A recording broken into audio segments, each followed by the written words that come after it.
안녕하세요. 법무법인 성지 파트너스입니다. 한동안 빌라왕을 비롯한 빌라 전세 사기 내용이 대중매체를 장악한 적이 있습니다. 전세금을 돌려받지 못한 세입자의 수가 증가하면서 사회적으로 큰 문제로 대두되었는데요.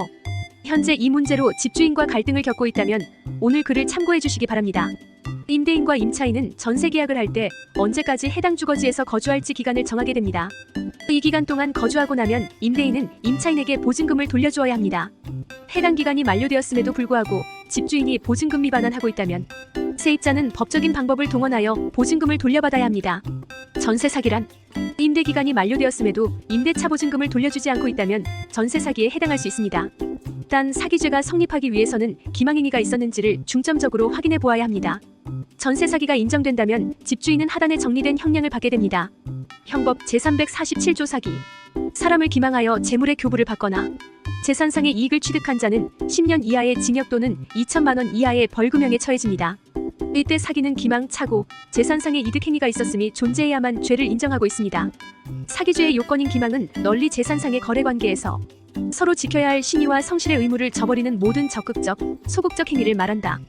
반드시 법률행위의 중요 부분에 관한 허위 표시를 해야 하는 것은 아니고 상대방을 착오에 빠뜨려 행위자가 희망하는 재산적 처분행위를 하도록 하기 위한 판단의 기초가 되는 사실에 관한 것이면 충분하다.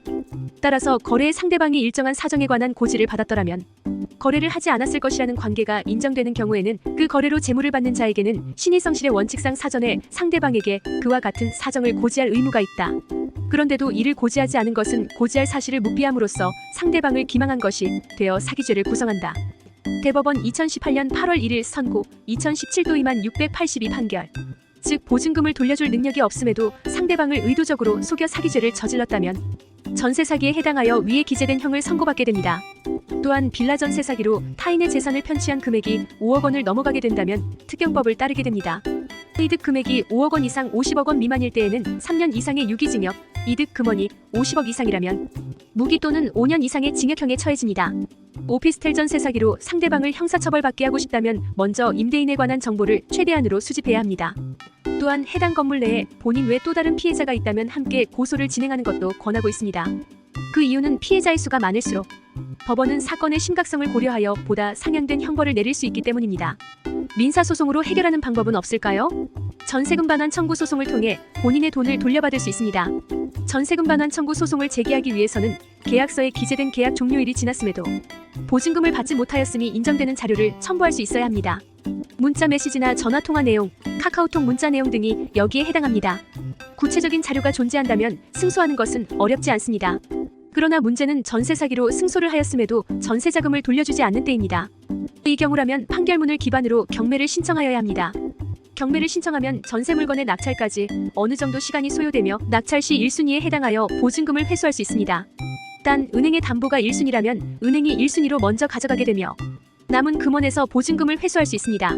전세계약 만료기간이 도래하게 되면 임대인은 임차인에게 전세금을 돌려주어야 합니다. 그럼에도 간혹 새로운 세입자를 구한 다음 전세 금액을 돌려주어 본인의 자금 없이 전세금을 반환하는 집주인도 보입니다. 그러나 근래 대출금리가 높아짐에 따라 전세 수요가 감소하고 있으며 전세 사기 등의 위험 부담감으로 월세 또는 매매를 선호하는 사람들이 많아지면서 보증금을 기간에 맞추어 금액을 돌려주지 못하는 상황이 발생하기도 합니다. 이러한 이유로 집주인과 법률적인 문제에 부딪히게 되었다면 소송을 통해 문제를 바로잡아 보시기 바랍니다. 전세 보증금 반환 소송으로 승소하게 된다면 선임 비용을 비롯해 해당소를 제기함에 있어 발생한 비용도 모두 상대방에게 부담시킬 수 있습니다. 그러니 금전적인 문제에 얽히게 되었다면 부담을 느끼기보다는 빠른 전세금 반환을 위해 변호인과 상의한 후 대처해 보시기 바라겠습니다. 이상 법무법인 성지 파트너스였습니다. 감사합니다.